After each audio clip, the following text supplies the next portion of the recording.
I was never supposed to talk about Antarctica. Most people think of it as nothing more than a frozen wasteland at the bottom of the world, a place of endless ice, penguins, and howling winds. But when you've seen what I've seen, you'll never look at that map the same way again. Antarctica isn't just cold, it's secret. Buried beneath those miles of ice are structures that no human government put there. We were told they were geological anomalies, but the truth is far more disturbing. The Pentagon sent me there, not to study the ice, but to guard what was found beneath it. They warned us, no cameras, no notes, no questions. Yet even then, standing on that blinding sheet of white, I knew we were being lied to, and I knew whatever was hidden there was older than humanity itself. The first time I entered one of the restricted sectors, I realized just how much the public is being kept in the dark. Massive steel doors, built into what looked like a natural ice wall, conceal an entire underground facility. This was not a temporary research station. It was permanent military and terrifyingly quiet. Inside, the air was warmer than it should have been, and humming generators powered lights that stretched into tunnels carved deep beneath the ice. Some of those tunnels, they told us, weren't even man-made. Their smooth walls curved in ways that machines could never replicate, as if they had been melted or shaped by something not of this earth. The scientists working there avoided eye contact, whispering when they thought we weren't listening. Every file was stamped top secret, and every corridor seemed to lead deeper into a mystery no one dare explain to us. One night, during a shift change, I wandered further down the tunnel than we were allowed. The walls seemed to shimmer faintly, as if they were holding heat despite the freezing world above.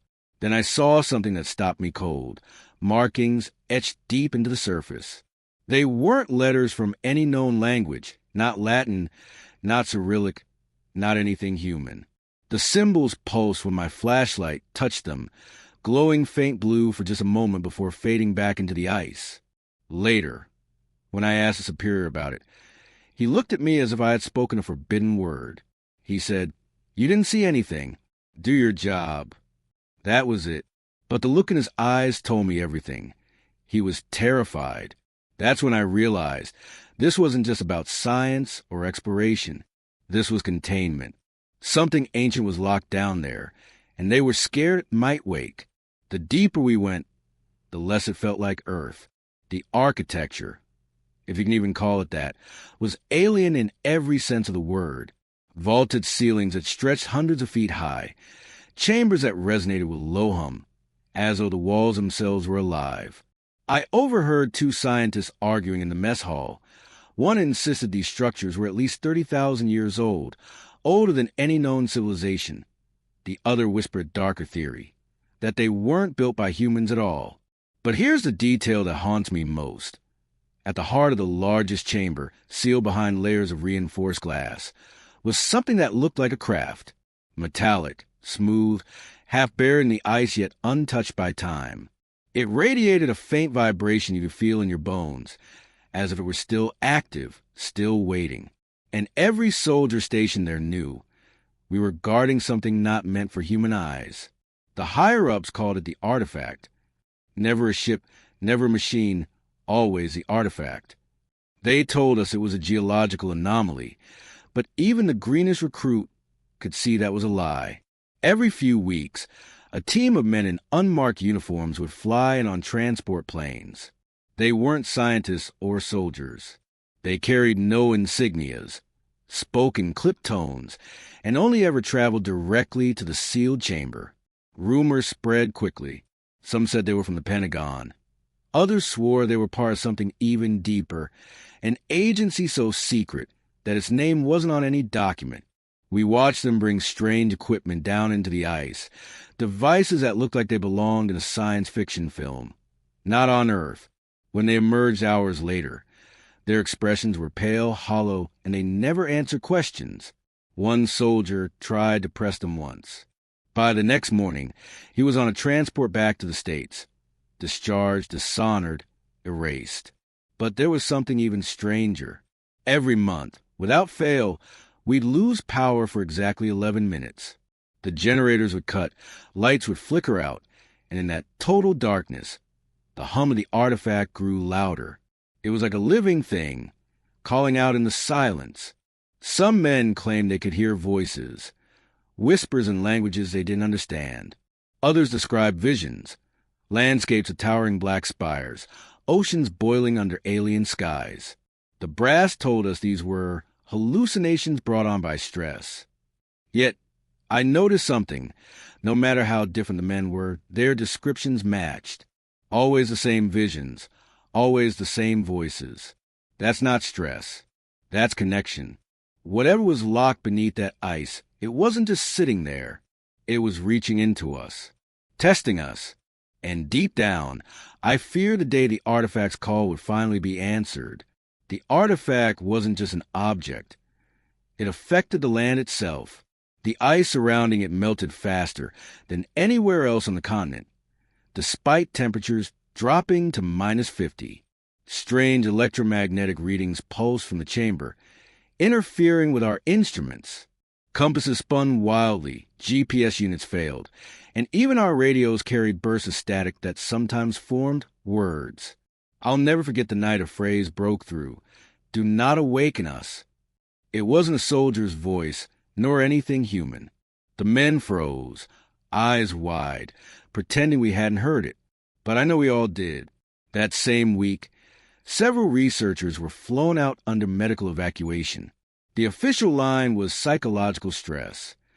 Unofficially, they couldn't stop screaming. One man clawed at his own ears, begging to be deafened.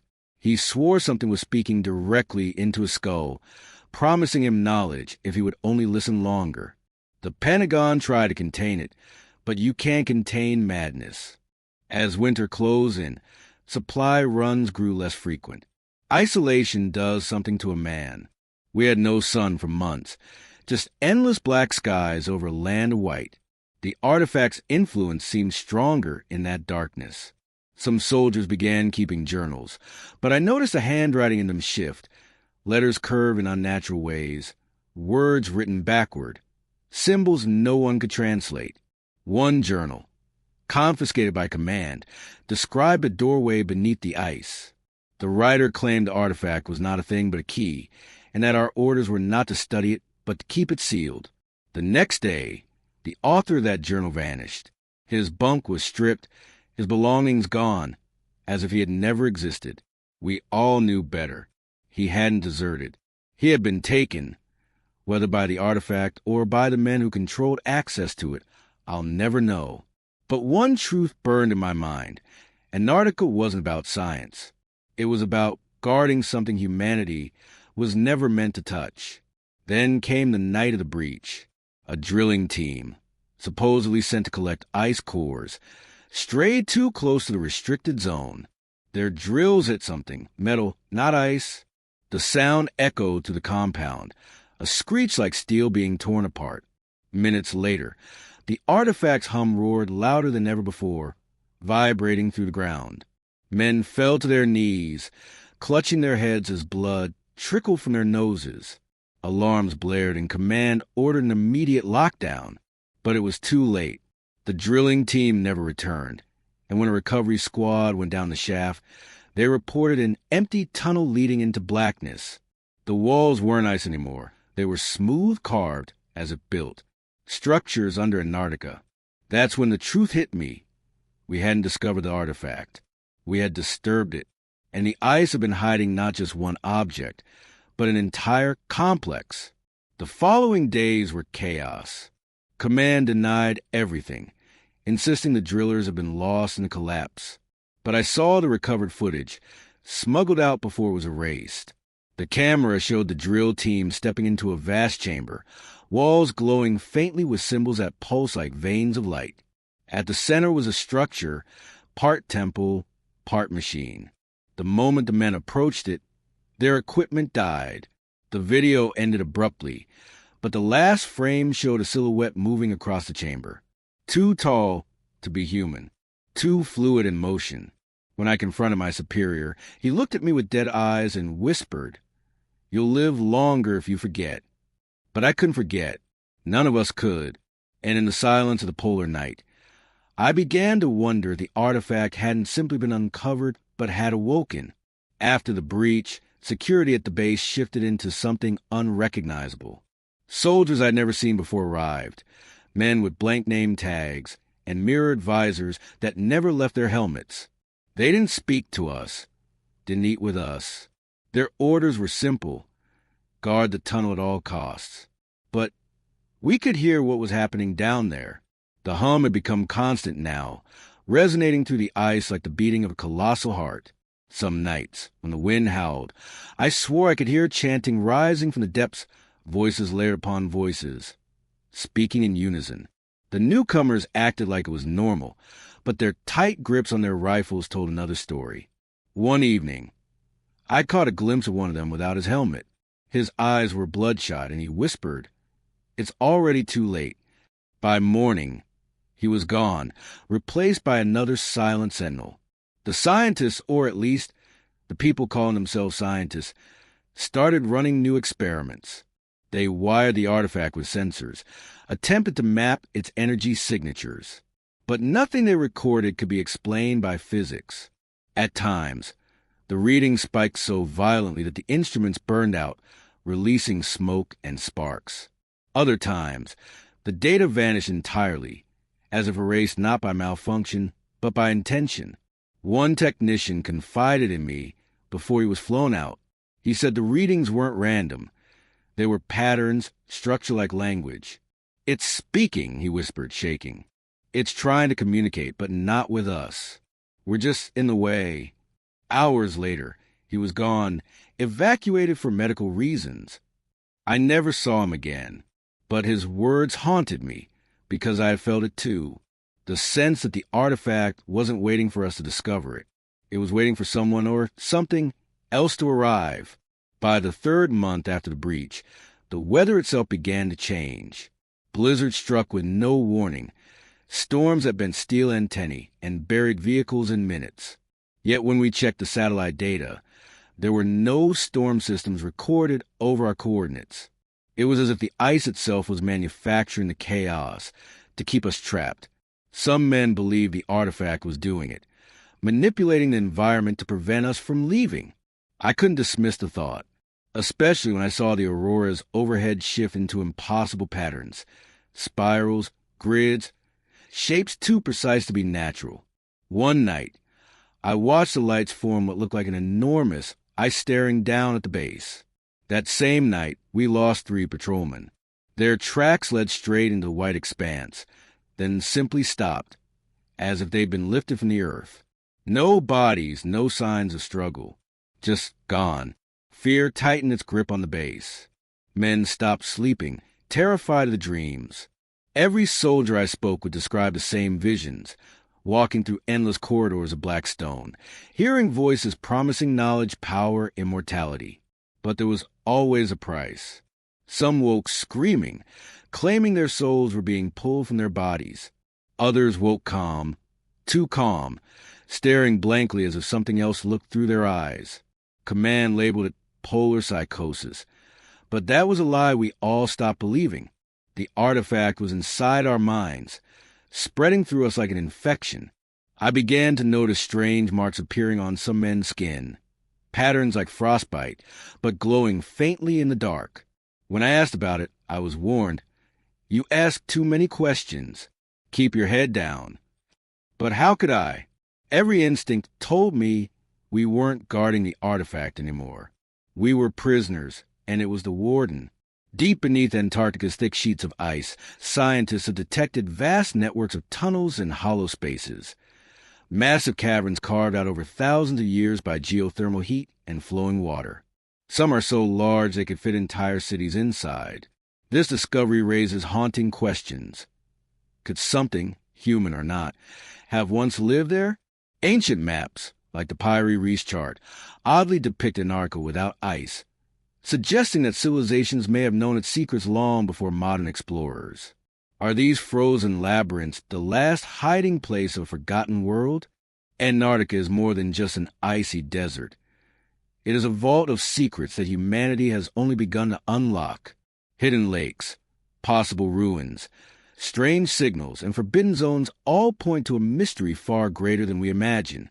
Some believe it holds proof of alien contact, others that it conceals the remnants of a lost civilization. But the truth is still buried under miles of ice, waiting for someone brave enough to uncover it. So, what do you think? Is Antarctica simply a frozen wasteland, or the key to the most dangerous secret in human history? They warned us about the Black Silence. That's what the scientists called it. An area where radio signals vanish, compasses spin, and even drones lose connection. The Pentagon never gave us a full explanation. Some believed it was caused by underground metallic structures. Others whisper it was something alive, buried under miles of ice.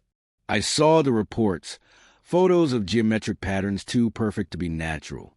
Something was down there, and it wasn't human.